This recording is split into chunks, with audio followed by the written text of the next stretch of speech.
کہ مولانا رشید احمد گنگوہی رحمۃ اللہ علیہ فتاوا رشیدیہ کے اندر لکھتے ہیں کہ اللہ بھی جھوٹ بولتا ہے الیاذ باللہ.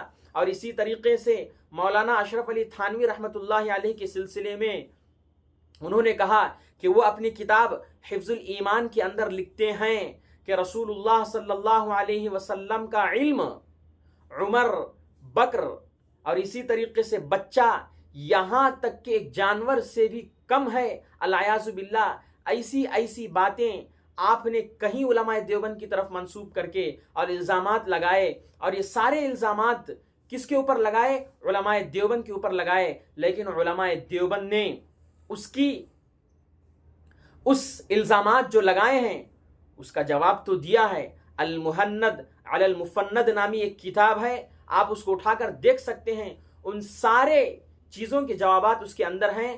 اور جو یہ الزامات احمد رضا خان بریلوی لگائے تھے اور اس کے اوپر عرب علماء کے جو فتاوے ہیں، وہ فتاوے دیکھ کر علماء دیوبند نے المہند علی المفند اس کے جواب میں عرض کیے. اس کے اندر 26 سوالات کیے تھے. ان 26 سوالات کے جوابات اس کے اندر دیے ہیں، بڑے بڑے علماء کے سگنیچر کے ساتھ، سائن کے ساتھ. آپ پڑھیے حسام الحرمین کا تحقیقی جائزہ، آپ پڑھیے، اس کے اندر بھی وضاحت کے ساتھ لکھا گیا ہے. اور اسی طریقے سے مطالعہ کیجیے دوسرے اور دیگر کتابوں کا علماء دیوبند کے بارے میں، آپ کو پتہ چلے گا کہ وہ ساری باتیں جو آپ لوگ علماء دیوبند کی طرف منسوب کرتے ہیں، ایسا ہرگز نہیں ہے، ایسا ہرگز نہیں ہے، ہو نہیں سکتا. آپ نہیں جانتے علماء دیوبند سے اللہ جل شانہ نے بڑے بڑے کام لیے ہیں.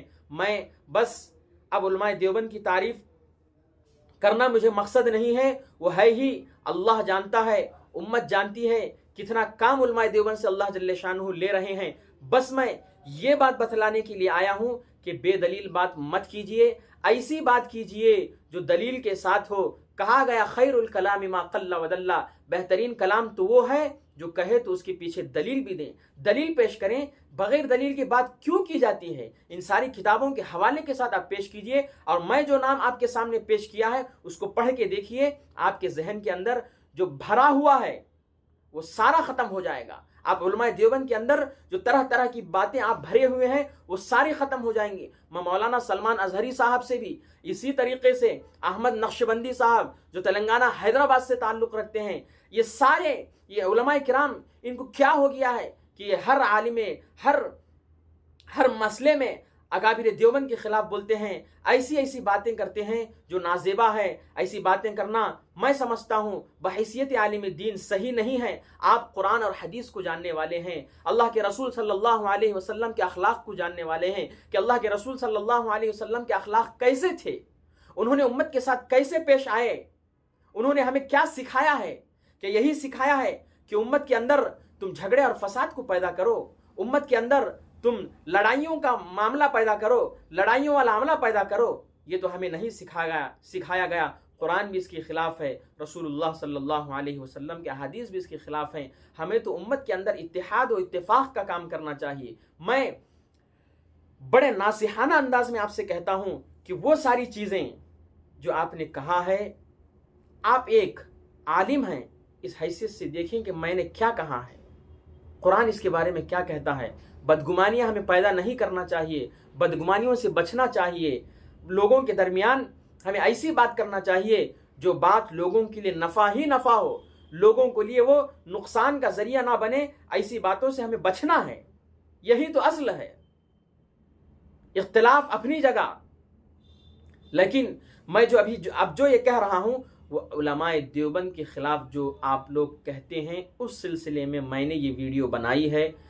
میں امید کرتا ہوں کہ مولانا مفتی سلمان اظہری صاحب تک یہ بات اگر پہنچ گئی تو وہ سمجھیں گے.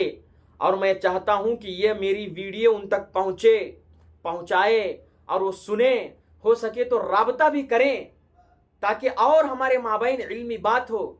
اور جو آپ کے ذہن میں بھرا ہوا ہے انشاءاللہ اس کے بارے میں ہم لوگ اور مذاکرہ کریں گے، اس کے بارے میں غور و فکر کریں گے تو انشاءاللہ ہمارے ذہنوں کے اندر جو چیزیں ہیں وہ ختم ہو جائیں گی. علماء دیوبند یہ کوئی بری جماعت نہیں ہے، علماء دیوبند یہ کوئی ایسے آدمی نہیں ہیں. اللہ ہم سب کو کہنے سننے سے زیادہ عمل کی توفیق عطا فرمائے.